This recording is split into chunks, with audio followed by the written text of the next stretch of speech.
Do you think COVID has changed the SAS experience?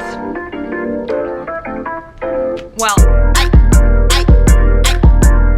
hi guys, it's been a fat minute since I've sat down and talked to you just in a little Q&A. So here we are. I asked you guys on Instagram to ask me questions about semester C and about my voyage. So that's what we're doing today. If you're new here, my name's Daisy. I'm 22, I'm from Maine. This is my last semester of college. I go to the University of Southern Maine, but I also did part of my degree at Kingston University in London.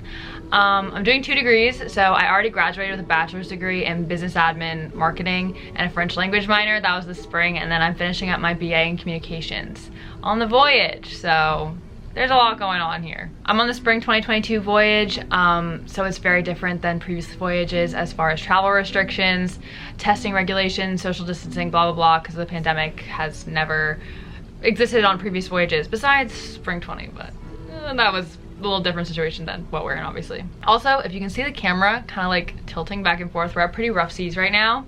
Will I be seasick today? That's a really good question. Okay, when did you start the application process? So I originally applied, I think in February 2020. I was originally accepted into fall 20, and then it got pushed to spring 21, and then pushed to fall 21, and then now here I am.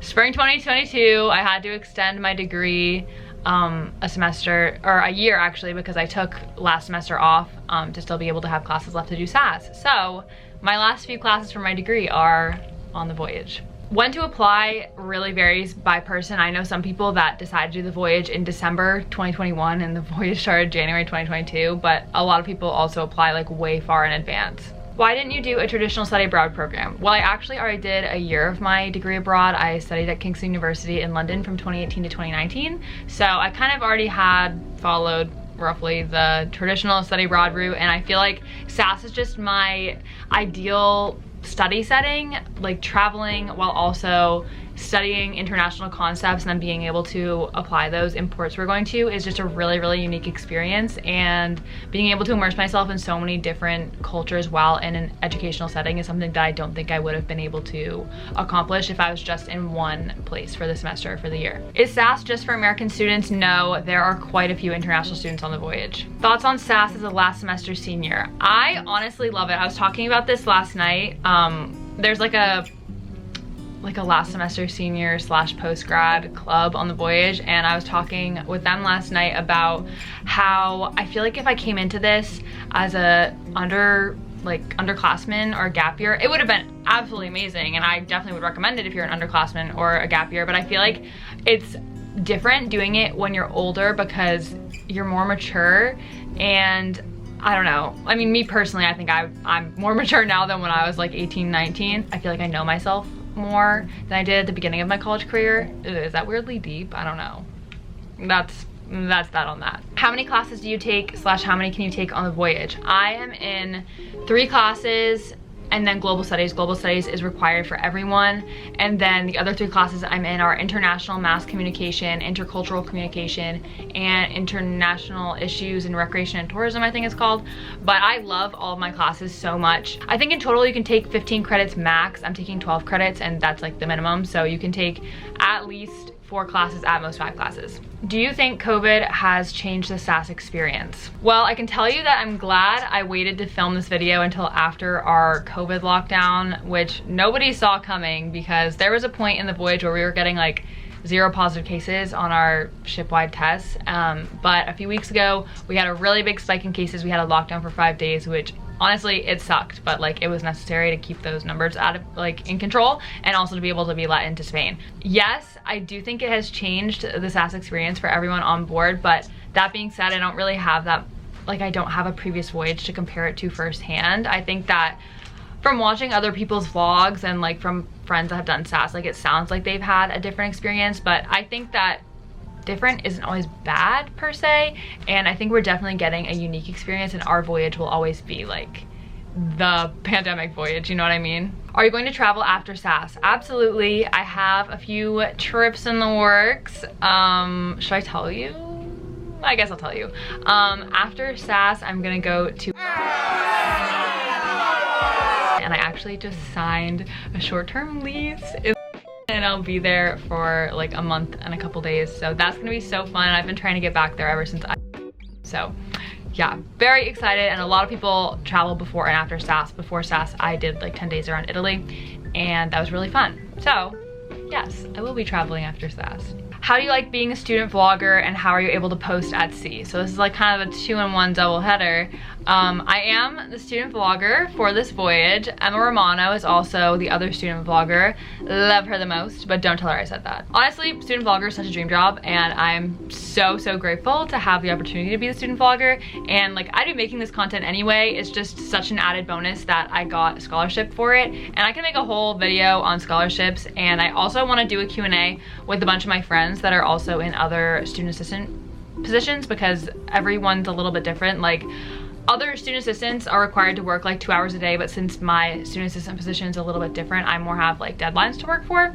So yeah, basically it means my videos are sponsored by SAS. This is one of the videos I'm like using for my scholarship, so pretty cool. Pretty cool that the content that I already love making is getting a little bit off my tuition. Okay, and then the Wi-Fi situation, it's a little bit confusing. I honestly didn't get it for like the first week of the voyage, but we have internet and intranet. So internet is like anything that you'd be able to use regular Wi-Fi for. Like if I wanted to go on Instagram, or if I wanted to text my family, that would be on the internet.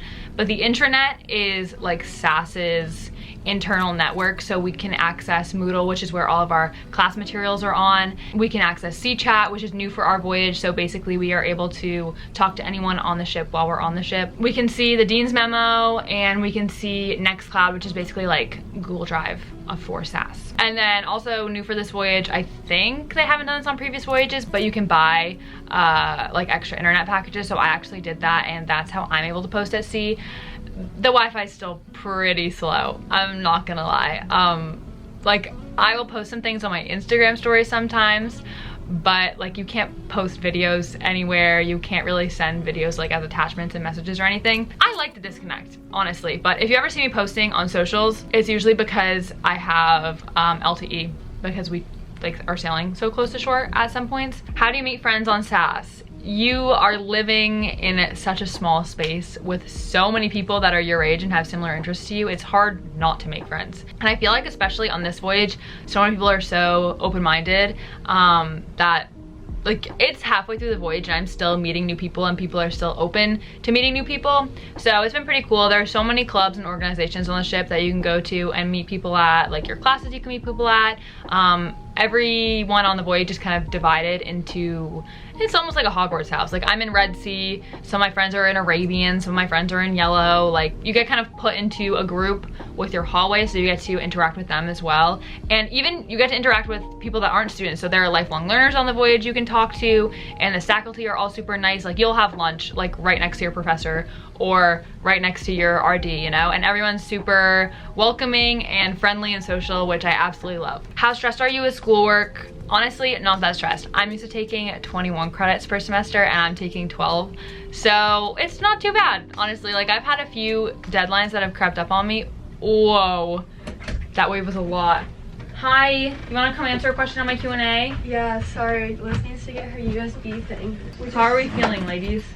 We cannot walk a straight line. You're gonna love the question I'm on. Me? Yeah, it's really relevant to like right now. Okay, Courtney and my roommate Liz are here. Hey. How is seasickness? Okay, most days it's literally like not an issue, but whenever we get in like rough waters, like they'll warn us on the PA, like we're expecting a storm to come up, and we had one storm during like the first half of the voyage, but we were still in the Mediterranean Sea, so it, like wasn't that bad. Like a lot of people got seasick, but it wasn't that bad. But now we've entered the Atlantic Ocean, like the North Atlantic. Like right now. Like yesterday we entered it, and now we're hitting like our first like rough sea in the Atlantic. And it's rough. We just almost fell down the stairs. People are walking through the hallway like this. I feel like personally, I don't have as much of an issue with seasickness, but it's just like walking and like sitting through class is hard when everything's spinning. How's the food in Lido or Berlin? It's better in Lido. Lido lovers for life. Incorrect, moving on. Okay, last question you guys can help me with too. What's something that you weren't expecting with SAS / like nobody told you about? Then I have my best friends. You weren't expecting that? I knew that. No, I didn't think I was gonna have friends. Oh, same with Detrell. I know. Detrell went on this voyage and he was like, I booked a bunch of like field programs because I didn't think anyone would want to hang out with me. I thought that like since I was like coming on the voyage as a 22-year-old, I thought that like everybody else was gonna be like 18, 19. I didn't think there was gonna be like any other older students, and I didn't think I was gonna like be able to like connect with the younger students, but there are other older students and I'm able to connect with the younger ones a lot more than I thought. Sorry we brought the chaos in. It's okay. Okay, bye-bye. Anyway, back to the Q&A. Hey guys, I think something that people don't tell you about SAS is, I don't know, I want to say bring more snacks, but I feel like everyone always says bring more snacks. Don't underestimate that statement. Bring as many snacks as possible. A lot of people bring scrubbas, like the laundry thing. I don't think those are worth it personally. I've been just doing ship laundry and it like averages out to be the same price if you do like a few loads of ship laundry versus a scrubba. And so many people bring scrubbas, like you can just borrow somebody's. Like it's really not that deep. Okay, that's all the questions I have time for today. My camera's about to die. I'll see you guys next time. Follow my Instagram, follow my TikTok, subscribe to the channel, turn on the post notifications, you know the vibe. Also, I have a whole playlist of my SAS videos if you want to check it out. If you have any more questions too, leave them in the comments and I'll answer them there. I'm sure people have the same questions as you, so don't be shy, leave a comment. Okay, bye guys, love you.